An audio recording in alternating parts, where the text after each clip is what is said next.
I know you don't want to talk about specific cables, but you have addressed this, and we still have a couple of questions specifically about UN reporting and collection needs, State 048489 of the 30th of July 2009, apparently instructing diplomatic staff to do what they can to illegally attempt to obtain the means to hack into people's accounts at the UN in violation of the UN Charter, the Vienna Convention, and so forth.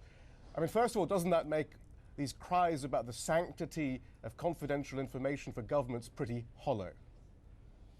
Well, let me first say that diplomats are diplomats, and nothing in any cable, as you suggest, changes their fundamental role. It's one thing for the intelligence community to tell the State Department and other agencies, what their priorities are, what the issues that they are interested in, but nothing in that or any other cable change the fundamental roles of diplomats or what they do on a day-to-day basis. And diplomats at the United Nations, their activities on a day-to-day basis were fully consistent with our values and our laws. But it doesn't seem like that from the cable. It does seem to be a direct order. And that does lead to the other question. At the press conference, you told our reporter, Mike Hanna, that it didn't actually originate from the State Department. But we're all still a bit confused by that because the name on it is Michael Owens, who is a State Department analyst. Did this or did this not come from the State Department, and was it sanctioned by Hillary Clinton? Again, I'm constrained in what I can and will say about any particular cable. There was no tasking in that from outside of the State Department. The intelligence community informed us of their priorities.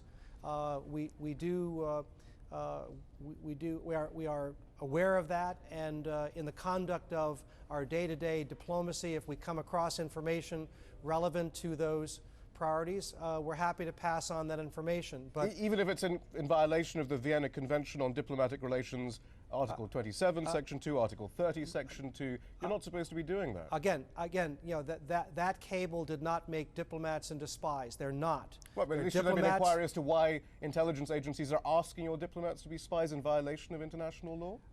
Well, our diplomats, the diplomats of other countries, they collect information, they gather perspective, they report up channels to inform our policy. That's what that cable was about. It did not turn diplomats into intelligence assets. But it attempted to, and it then questions the entire concept of diplomatic immunity if diplomats are breaking the laws, not only of international treaties, but of you are reading much too much into that or any other cable. That doesn't change the fundamental role that our diplomats are playing day in and day out at the United Nations or anywhere else in the world. I can see now that the administration and its defenders in the press are discussing these leaks in the context of not discussing them, but also suggesting, but see the impressive broad sweep of U.S. diplomatic activity. And yet, in a lot of cases, it doesn't seem to be that impressive. Honduras is a rather good example. We asked day in, day out after the coup last year, was this a coup? Will sanctions be taken? And we kept getting answers from the State Department that they weren't sure if it was a coup. They were taking legal advice. Now we have a cable, and again, you don't have to comment on it, but you perhaps comment on what it means for how we should, what you think the effect might be on Latin American relations from your ambassador in Tegucigalpa, who says it's an open and shut case. His terminology, this was a coup. They acted unconstitutionally in overthrowing Manuel Zelaya. Again, is that part of the broad sweep of U.S. foreign policy? All right, I'm happy to talk about Honduras, and let's put aside any particular cable. We are very proud of the work that we've done. Honduras has had an election.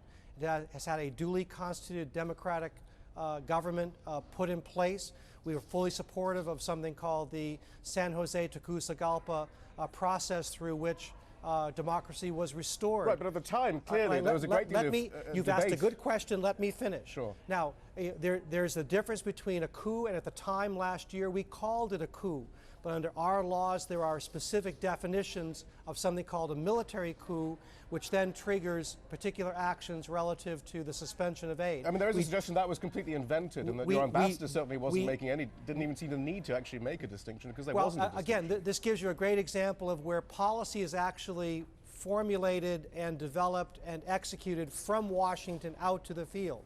An ambassador in any country can come back in and say, you know, this is my perspective on how I read events from what I see. But the decisions are made here in Washington. They're decisions that are made, you know, based on a variety of sources. So that's a great example of why you may read something in any particular cable, but we are governed by the policies of this country. If you look at what the United States has done over the past 18 months, we have helped Honduras recover from what was a coup, and we have put in place, helped Honduras put in place a new and democratic and constructive government that is going about the business of repairing the tension. And obviously that's not the view of most of the Organization of American States. But we'll move on to, does that mean then when you get a report from the field saying Iran has North Korean missiles, and the New York Times rather selectively reported that from a cable, you don't necessarily take it as read because you see the rest of the report, which the New York Times didn't report, that Russia says that the whole idea is preposterous?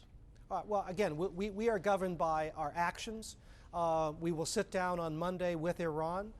We want to get to the bottom of their nuclear program. We want to try to have constructive engagement with Iran and try to convince Iran not to take destabilizing actions in the region, including the possession of weapons that threaten Europe and threaten the region as a whole. We are going to be governed by our actions, and our actions speak to working constructively with countries inside the Middle East, outside the Middle East, in pursuit of interests that are common to us and common to others around the world. In the end, though, Mr. Crowley, wouldn't things be a lot easier? Wouldn't we as journalists not have to rely on whistleblowers if the administration, your administration in particular, was committed to accountability? It's your administration who keeps saying we should look forward and not look back. If there were systems in place for accountability, for a certain amount of transparency, for channels within government and within the military to question the orders they're getting, we probably wouldn't get leaks like this and we wouldn't have to seize upon them to find out what's really going on. Well, that's a loaded question. First of all, Mr. Assange is not a whistleblower. He's an anarchist. He's a publisher of another whistleblower's actions. I'm talking about whomever actually leaked it. He is trying to undermine the global system through which we cooperate and solve problems. Beyond that, we are, again, governed by our actions. We are the most transparent society in the world. And obviously, we're having a conversation about I'm not getting many answers, though. You know, look, people know more about the United States of America than any country on earth. We're proud of that as part of our fabric. We are accountable to our people. We're accountable to other media, including you, that want to ask us questions. We're here every single day, and we're proud of what we do. We think we're a constructive force in the region and the world. We're going to continue to engage countries, engage people, and try to solve the challenges that we face and are common with other countries. But finally, though, I mean, the system that you talk of, especially with this administration and the previous administrations, is the presumption of secrecy in a government's actions, when surely the fundamental principle is the presumption of openness in a democratic government's actions. Look, any government and any private entity has to have secrets. They have to have confidential information. They have to have proprietary information. We do have secrets, and it's important to keep those. Qatar has secrets. It's important to keep those. Other countries in the region have their own secrets. That's not the issue here. We are the most transparent and accountable country on earth. Everybody around the world focuses on the United States, what we're doing, what we're saying, and we'll be guided by our actions. We'll defend our actions, and that's not going to change because of these revelations. PJ Crowley, thank you very much. Thank you.